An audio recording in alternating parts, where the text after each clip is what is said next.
Kabupaten Jepara sebagai salah satu kabupaten di Provinsi Jawa Tengah, berbatasan dengan Laut Jawa di bagian barat dan di bagian utara. Berbatasan dengan Kabupaten Pati dan Kabupaten Kudus di bagian timur, serta berbatasan dengan Kabupaten Demak di bagian selatan.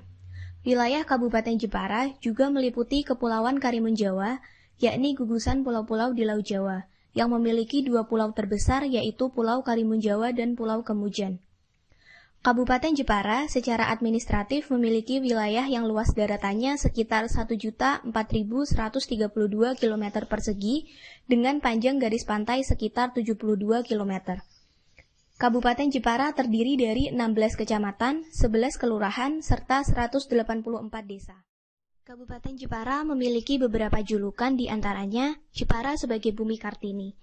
Dikarenakan Jepara sebagai tempat dilahirkannya pahlawan nasional Raden Ajeng Kartini pada 21 April 1879, di mana Raden Ajeng Kartini atau R.A. Kartini dikenal sebagai pelopor kebangkitan perempuan pribumi di Indonesia.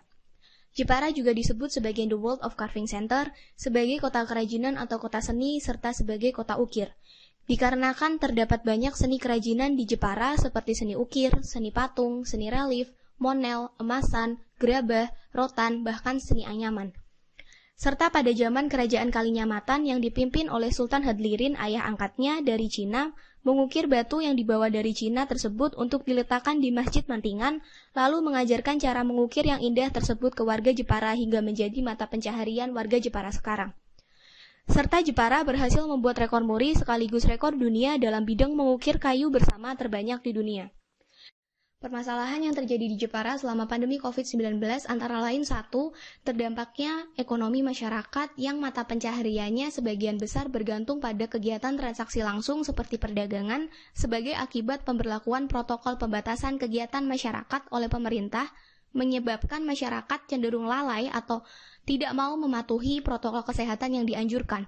Permasalahan yang kedua adalah adanya penutupan objek-objek wisata di Jepara mengakibatkan aktivitas kegiatan di rumah meningkat, terutama dalam penggunaan elektronik rumah tangga yang menyebabkan pengeluaran kelistrikan rumah tangga yang meningkat tidak sebanding dengan ekonomi yang sedang terganggu atau penghasilan mereka yang sedang menurun. Jepara juga disebut sebagai The Beautiful of Java. Hal ini dikarenakan keanekaragaman keindahan tempat wisata pegunungan seperti pantai, kepulauan, hingga wisata bawah laut seperti terumbu karang. Terdapat banyak pantai, di antaranya ada Pantai Kartini, Pantai Teluk Awur, Pantai Pailus, Pantai Mororejo, Pantai Pungkruk, Pantai Blebak, Pantai Bondo, Pulau Panjang, dan beberapa pulau di Karimun Jawa. Jepara juga berkali-kali mendapatkan Adipura sebagai kota bersih nan indah, merupakan keunggulan dari Jepara.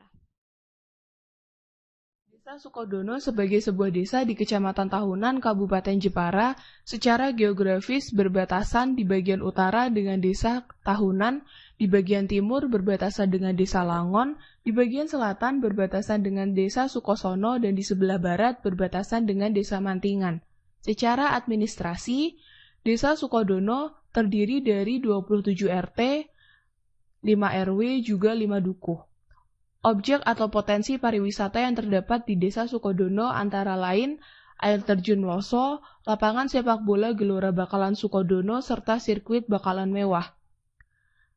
Potensi lain yang terdapat di Desa Sukodono antara lain sebagai daerah penghasil atau produsen mebel furniture langsung dari pengrajinnya atau pengukirnya. Permasalahan yang terdapat di Desa Sukodono setelah terjadi pandemi COVID antara lain adalah terdampaknya ekonomi masyarakat secara umum akibat adanya pembatasan kegiatan masyarakat untuk berinteraksi secara langsung di luar rumah. Hal ini sangat berdampak dikarenakan sebagian besar mata pencaharian masyarakat Desa Sukodono masih bertumpu pada kegiatan jual beli secara langsung, kegiatan transaksi, perdagangan, kegiatan jual beli mebel, kegiatan jual beli di pasar, dan hal-hal lainnya, sehingga pengeluaran yang meningkat tidak sejalan dengan penghasilan mereka yang menurun. Melakukan kunjungan lalu berdiskusi, serta membantu usaha budidaya ikan lele yang belum lama dirintis salah satu warga yaitu Bapak Katib di tengah pandemi COVID-19 dengan memanfaatkan halaman rumah. Hal ini mencerminkan adanya suatu sikap keberanian dan pantang menyerah dari warga untuk bertahan hidup di tengah kondisi pandemi COVID-19. Kiranya hal ini bisa memotivasi warga lainnya untuk selalu mau berjuang dan pantang menyerah akan keadaan. Berikut sedekah bumi sebagai tradisi tahunan Desa Sukodono dalam menyambut Bulan Api Jawa.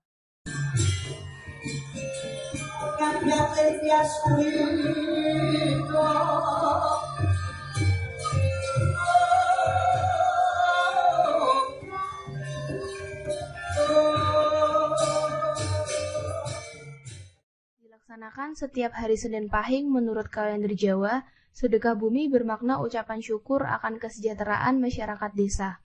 Tradisi berkatan sebagai salah satu prosesi pembagian berkat hasil olahan panen masyarakat merupakan bentuk ucapan syukur untuk dinikmati bersama-sama.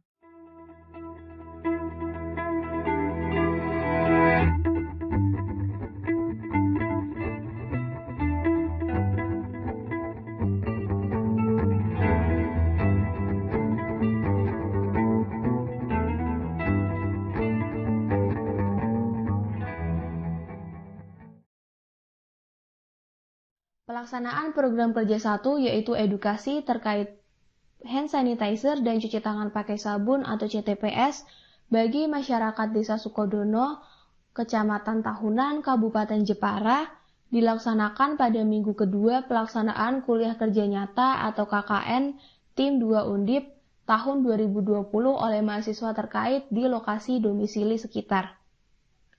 Di mana program kerja 1 tersebut telah dilaksanakan secara door-to-door ke sekitar 15 rumah warga dan disertai dengan kegiatan pemasangan poster kegiatan di 10 tempat umum strategis yang berbeda sekitar lokasi.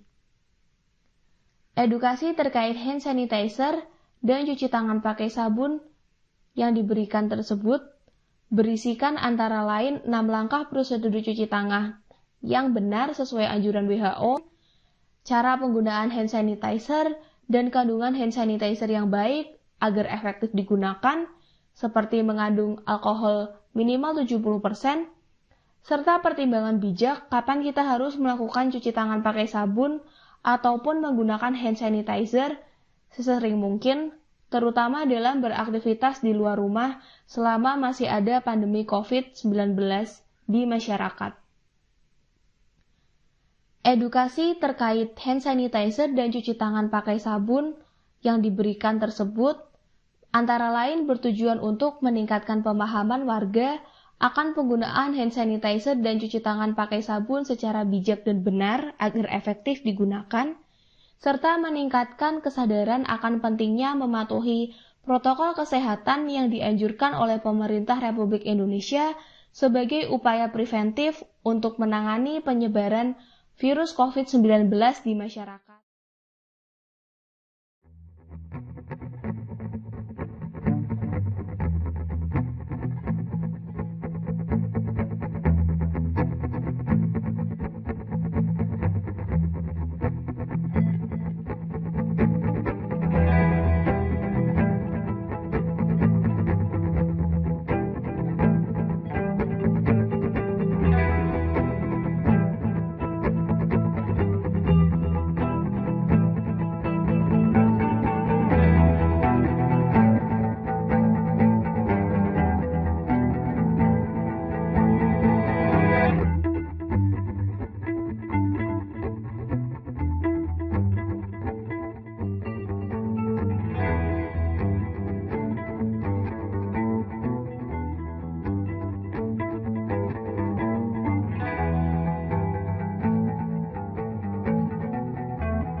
Sosialisasi program kerja 2 secara door-to-door dilakukan ke 15 rumah warga dan terpasang 10 poster di tempat umum.